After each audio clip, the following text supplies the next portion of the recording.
retirement. It's a nice thought. And if you're thinking about retiring from teaching or leaving the profession for any other reason, what do you do about your VIT registration?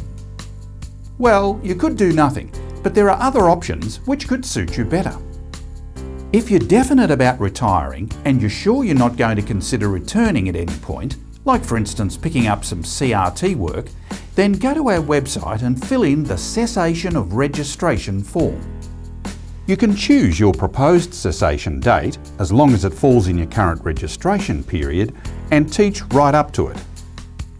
The form will only take you a minute, and that way we'll stop sending you any further communications, except for a letter which thanks you for your contribution to the profession.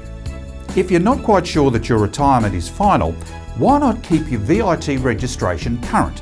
That means you keep your options open and you're ready to work immediately. But in the meantime, how will I maintain my required professional learning and days of teaching?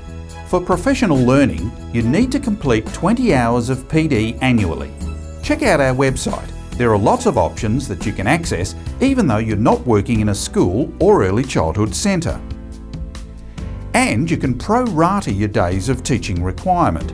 In other words, if you haven't done 20 days teaching in the past 12 months, the following are acceptable: 40 days in the previous 2 years, 60 days in the previous 3 years, 80 days in the previous 4 years, or 100 days in the previous 5. If you don't think you'll be teaching again, but still want to keep your options open, you could choose non-practicing registration. That way, you don't have to meet the days teaching or hours of professional practice requirements.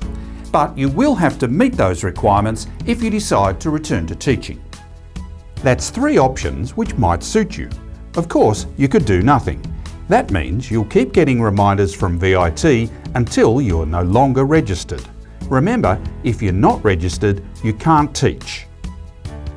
If you're no longer registered and you then decide to return to teaching, you'll have to reapply for registration and meet the minimum qualification standards, including the completion of a minimum 4 years of tertiary education. So if you're thinking about retiring from teaching, I hope we've made the options a bit clearer for you. And now, if you'll excuse me, I'm going fishing.